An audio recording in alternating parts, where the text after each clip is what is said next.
आपने civil service छोड़ दी। कौन सा काम है जो मुझे खुशी देता है? खुशी की तलाश ये ज़िंदगी का मकसद है। दूसरों के लिए करामत है कि मैं ऐसा शख्स बन जाऊं जो दूसरों के चेहरों पे मुस्कुराहट लाए। हम इल्म की कीमत नहीं लगाना चाहते। यूनिवर्सिटी बनाने से पहले एक किराए की इमारत ली, तो वहाँ से मुर्गी खाने से ये शुरू आगाज हुआ। हुआ। इल्म के साथ अगर तरबियत नहीं है ना, तो वो फिर इल्म बाज़ औक़ात आपको अपनी मंजिल से दूर ले जाता है। हम अपना विजन ट्रांसफ़र करते हैं उनको। They are our successors. आके सज्जादा नशीं कैस हुआ मेरे बाद, कोई खाली न रही दश्त में जा मेरे बाद। वाह। तो डॉक्टर साहब, अब हम अखुवत की बात कर लेते हैं। गालिबन 2001 में आगाज़ होता है। आज 24 साल मुकम्मल हो गए। उसके बाद फिर हम माइक्रो फाइनेंस पर भी आएंगे, लेकिन आपने सिविल सर्विस छोड़ दी। छोड़ के आपने कहा कि मैं सिर्फ इस तरफ अपनी सारी एनर्जी लगा दूंगा। पीछे वही था मकसद हयात। जी ऑब्वियसली, मतलब है कि अपनी खुशी मैं कैसे ढूंढूं? कौन सा काम है जो मुझे खुशी देता है? ठीक। पहले तो ये, फिर उसके बाद किसी ज़माने में हम सोचते थे कि अटेनिंग हैप्पीनेस, खुशी की तलाश ये ज़िंदगी का मकसद है।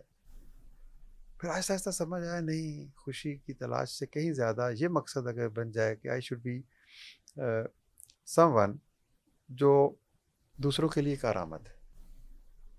That's enough. बहुत बड़ा तो दावा नहीं है कि मैं ऐसा शख्स बन जाऊं जो दूसरों के चेहरों पे मुस्कुराहट लाए, जो किसी को खुश करे, किसी क्या प्यारी बात है। गिरे हुए का हाथ थामे, किसी के आंसू पोंछ डाले, किसी यतीम के सर पे हाथ रख दे, अपनी ज़ात से निकल कर उसकी ज़ात के दुखों और गमों का एहसास कर ले।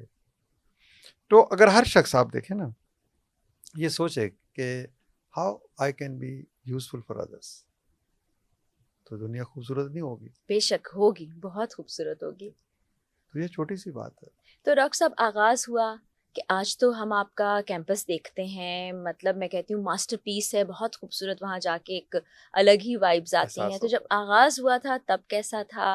अब कितने कुछ भी बच्चे नहीं था जी, हैं? मतलब अब जो कैंपस की अगर आप बात करें, जो हमने फ़ी फ्री यूनिवर्सिटी बनाई, हम कहते हैं कि जी। आज पढ़ो 10 साल बाद फ़ीस दे देना, क्योंकि हम इल्म की कीमत नहीं लगाना चाहते। तो उस वक़्त हम गए तो हमने सोचा, पहले हमने एक, आप सुन के हैरान होंगे, ये मैंने कभी बात किसी से ने पूछी भी नहीं और मुझे ज़हन में भी नहीं आई, कि हमने पहला यूनिवर्सिटी बनाने से पहले एक किराए की इमारत ली, और वो एक मुर्गी खाना था। अच्छा। मुर्गी खाना आपने देखा ना, लंबा सा कमरा होता है। तो उस लंबे से कमरे को हमने किराए पे ले लिया, उसको साफ़ किया। वो मुर्गी खाना बंद हो चुका था, लेकिन वो कमरा था। ठीक। तो उसको फिर हमने पार्टीशंस करके कुछ कमरे रहने के लिए बना दिए, कुछ कमरे अच्छा। क्लासरूम्स बना दिए, और 30-40 बच्चे हमारे पास आ गए। हमने एक प्रिंसिपल रख लिया और असातिज़ा आ गए।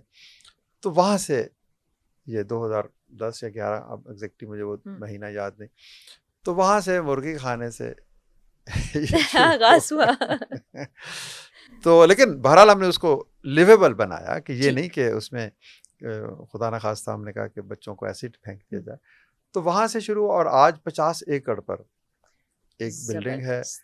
जो 3 लाख स्क्वायर फुट पर मुश्तमिल है, और state of the art building है। बिल्कुल ऐसे। और मैं आपके सुनने वाले सबको मैं कहूँगा कि कभी लाहौर आएँ, या लाहौर से तल्लक है आपका, तो आप ज़रूर घर से निकलें, और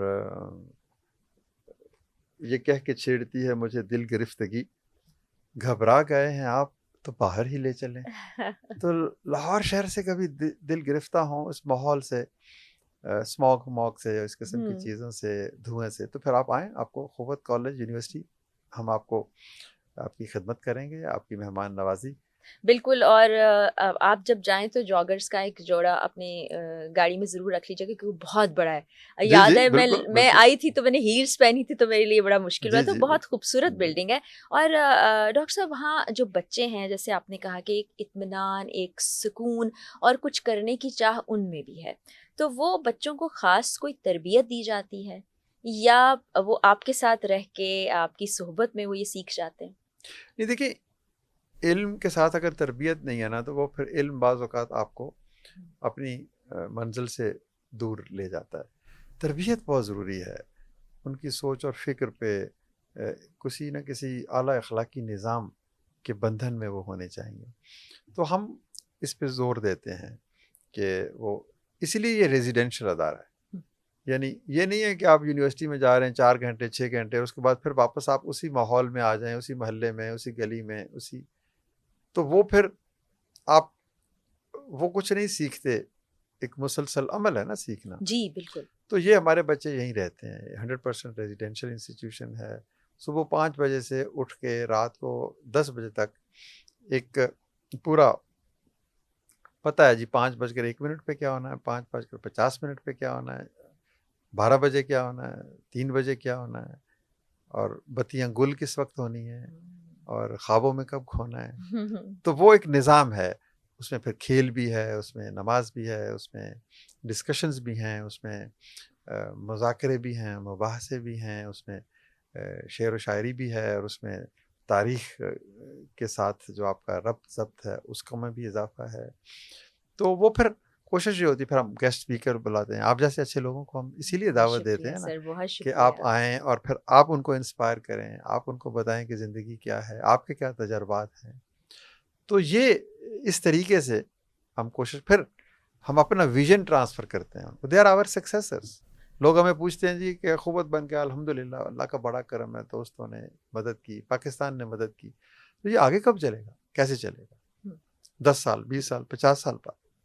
तो हमने कहा कि ओ, ये तो बात बड़ी अहम है। हम्म, तो फिर हमने कहा कि लेट्स क्रिएट सक्सेसर्स, एक सक्सेशन प्लान बनाए।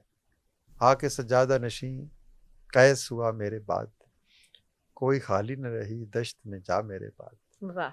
तो हमारे बाद कोई कैस आना चाहिए ना। तो फिर ये बच्चे ढूंढे हमने पूरे पाकिस्तान से, हर सूबे से। अच्छा। तो अब इंशाल्लाह जब ये निकलेंगे तो उसी मवाक़ात मदीना, उसी भाईचारा, उसी ईसार कुर्बानी को लेके चलेंगे आगे। डॉक्टर साहब, आप बहुत खूबसूरत लिखते भी हैं, किताबें भी आपकी मौजूद हैं और शायरी भी आप बहुत खूबसूरत करते हैं। नहीं वो नहीं नहीं, मैं लेट बी करेक्ट, मैं शायर नहीं हूँ, मैंने कभी शायरी नहीं अ, की, मैं ल- सिर्फ लिखता हूँ, लेकिन नसर। डॉक्टर साहब, वो जो बड़ा खूबसूरत एक नगमा है, हाँ, वो वो एक, आपने वो वन कहाँ एंड बैठ ओनली, के जी बड़ी जी जी खूबसूरत जी जगह लिखा, जी। और वो हाँ, वो शायरी के अंदाज में। बिल्कुल वो है एक, वो खुदा की खास रहमत है। हम्म, तो देखिए, हर वक्त जब आप एक चीज़ सोचते रहते हैं ना, तो इंटरनलाइज हो जाती है। जैसे कहते हैं ना उर्दू में, बड़ा मुश्किल सा लफ्ज़ है, हिर्ज़े जाँ हो जाती है। आपकी शख्सियत और किरदार का हिस्सा बन जाती है वो जी चीज़, आपकी सोच पे गालिब आ जाती है। तो मवाख़ात हम कहते हैं, लफ्ज़, जी। अख़ुवत का लफ्ज़। आप जिस लफ्ज़ को जितनी दफ़ा दोहराएंगे ना, आप यकीन करें वो लफ्ज़ आपकी शख्सियत पर असर करने लगेगा।